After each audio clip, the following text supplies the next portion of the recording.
When someone suffers the loss of a loved one, especially one that is murdered, part of the grieving process, part of the healing process is that you want answers. And her family wants answers, but the Tallahassee Police Department is not giving them. So we are asking questions.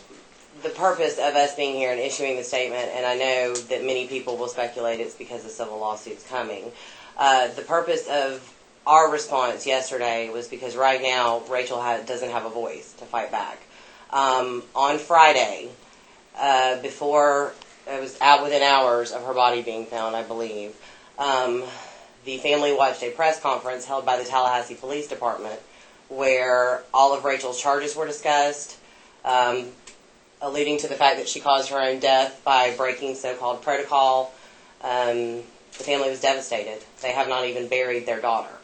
For that reason, and by their own actions during that press conference, it creates a situation where the family does want to respond because their daughter's being attacked before her funeral. My understanding of the purpose of a press conference is to inform the public. That is not what was done. What was done was a public relations tactic, in our opinion, and they thought so much of Rachel Hoffman that they immediately jump on TV when her body's just been discovered, she has not had her funeral yet, and attack her credibility and attack her prior, history. They thought so much of her to do that.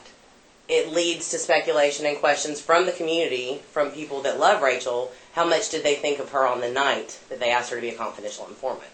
I think a question gets asked, how does one become a confidential informant? And how did this even happen? See, the Tallahassee Police Department isn't answering that question. So sadly, let me answer that question for you. We both know how those situations develop. I from the defense side, her from the prosecution side of the state attorney's office. I think it was telling that she was never booked in to the Leon County Jail for these alleged new charges. And I think that's telling for one reason. This is how it usually plays out, typically. An individual is in a room surrounded by many officers who are wearing guns, who are wearing taser guns, wearing badges.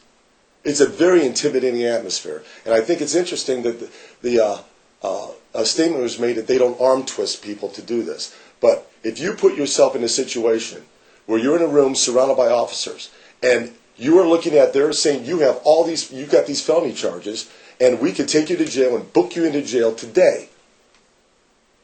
You're going to be arrested, you're going to be facing felony charges, you're going into jail today, and then you're going to be possibly facing possible prison sentences. Or, here's an option. You work as a confidential informant. That doesn't happen today. And the problem with that is, and this highlights the importance that the state attorney's office does need to know, is because the police officers are promising the person at the time, to not face those charges possibly, and the ultimate decision maker on what charges are brought forth, dropped, reduced, anything relating to those charges is the state attorney's office, not the police. They are promising things that they cannot, with 100% certainty, deliver on.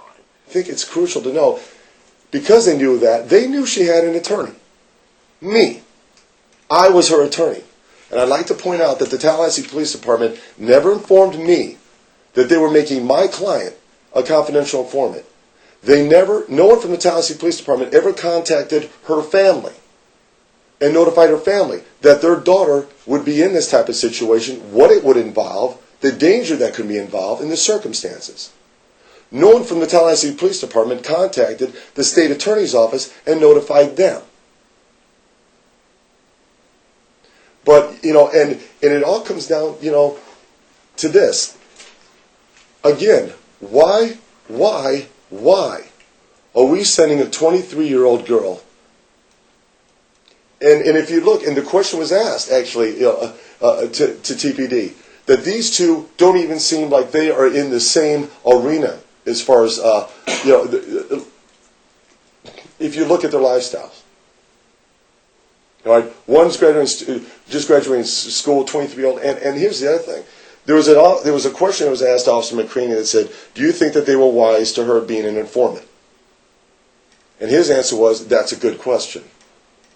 Because here, it doesn't take anyone that's trained to be a detective or narcotics or anything to sit down and wonder to yourself, look, doesn't it seem strange that a 23-year-old girl just out of FSU is suddenly trying to contact a couple people to buy 1,500 pills of ecstasy, cocaine, and a firearm?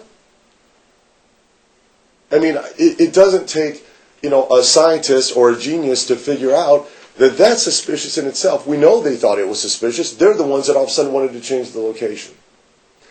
And another concern is they never addressed in their press conference what safety precautions actually were in place for her. Think about this. If you were sending a 23-year-old girl into this situation where you know these are a convicted and a violent felon who are armed, that means that you would hope there would be precautions in place that if a handgun was placed and violently threatened to Ms. Hoffman, that they could move in on a moment's notice to protect her.